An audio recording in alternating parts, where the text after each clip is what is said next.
جب تک آپ کی ملکیت میں وہ گائے نہیں آ جاتی, بکرا نہیں آ جاتا, آپ آگے کسی کو بیچ نہیں سکتے. بکنگ کر سکتے ہیں, بکنگ اس سینس میں بھائی جو دلچسپی رکھتے ہیں وہ حصہ بک کر لیں اپنا, 15 پورے دے دیں یا 1000 روپے دے دیں, جس سے ہم سمجھیں کہ یہ واقعی انٹرسٹڈ ہیں اس میں, تو وہ دے دیں گے. تو یہ سودا نہیں ہوگا, یہ امانت ہے. ان لوگوں کی رقمیں آپ کے پاس کیا ہے؟ امانت ہے. آپ نے جا کے جانور خریدا, پھر ہر جانور آپ کو دکھا کے, کیونکہ دیکھے بغیر اگلا خرید بھی نہیں سکتا شریعت میں, قبضے میں لے لیا, آپ اس کو بولیں بھائی یہ جانور ہے, یہ گائے ہے, یہ فیس بک پہ تصویر یا واٹس ایپ پہ تصویر بھیج دی, بھائی یہ میرے پاس کھڑا ہے جانور, اب آپ بتاؤ خریدنے میں دلچسپی رکھتے ہو؟ وہ کہے نہیں بھائی یہ پتلی گائے ہے, موٹی گائے ہے, مجھے نہیں چاہیے, یا مجھے کوئی اور سے حصہ مل گیا ہے, تو اب آپ کو وہ واپس کرنا پڑے گا کیونکہ سودا ڈن ہوا نہیں تھا. اب اگر آپ کہتے ہو یہ تو میرا نقصان ہے, میں اب یہ گائے کس کو پہناؤں, تو کوئی بات نہیں, کاروبار میں فائدہ بھی ہوتا ہے اور بولو نقصان بھی. میں نے یہ کام 8-10 سال کیا ہے, لیکن بتا کے کیا کہ بزنس کر رہا ہوں, فی سبیل اللہ نہیں کر رہا. اس میں لڑکوں کو کہا ہوا تھا کہ کوئی بھی جانور جب آتا ہے لوگوں کو آپ نے دکھانا ہے, دکھانے کے بعد ان کو پورا رائٹ دینا ہے, لوگوں سے کہنا ہے یہ آپ کی گائے ہے, اس میں ایک حصہ 15,000 کا آپ نے پیسے ایڈوانس دے دیے, لیکن یہ حصہ 15,000 کا ہے, ہم بیچ رہے ہیں, لینا ہے لو, اگر نہیں لینا تو پورے 15 ہم آپ کو واپس کرنے کے لیے تیار ہیں, اور لینے کے بعد یہ حصہ آپ کا ہوگا.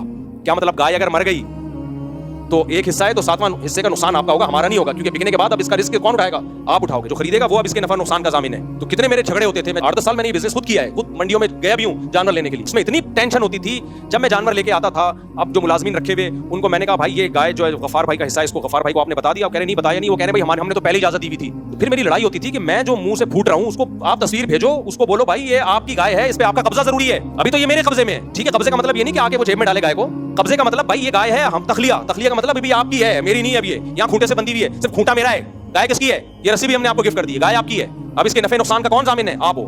ہر گائے کے ہر حصے میں یہ ٹینشن اٹھاتا تھا میں, تو لڑکے بیزار ہو جاتے تھے یار, ان کو دلچسپی نہیں. میں نے کہا بھائی کسی کو دلچسپی ہو یا نہ ہو, شرعی طور پر اس کو حلال کرنے کے لیے یہ ضروری ہے کہ آپ اس کو گائے دکھائیں, اس کے بعد بولیں. وہ نہیں دیکھ رہا, اس کا کوئی نمائندہ دیکھے, اور نمائندہ آپ خود نہیں ہو سکتے کہ میں آپ ہی کا نمائندہ بن کے قبضہ کر رہا ہوں. جو بیچنے والا ہے وہ خریدار کا نمائندہ نہیں بن سکتا. بھائی آپ کسی اور کو نمائندہ بنا لو, وہ آپ کی طرف سے گائے دیکھ لے اور ڈن کر دے. آپ امریکہ میں آپ نہیں آ سکتے.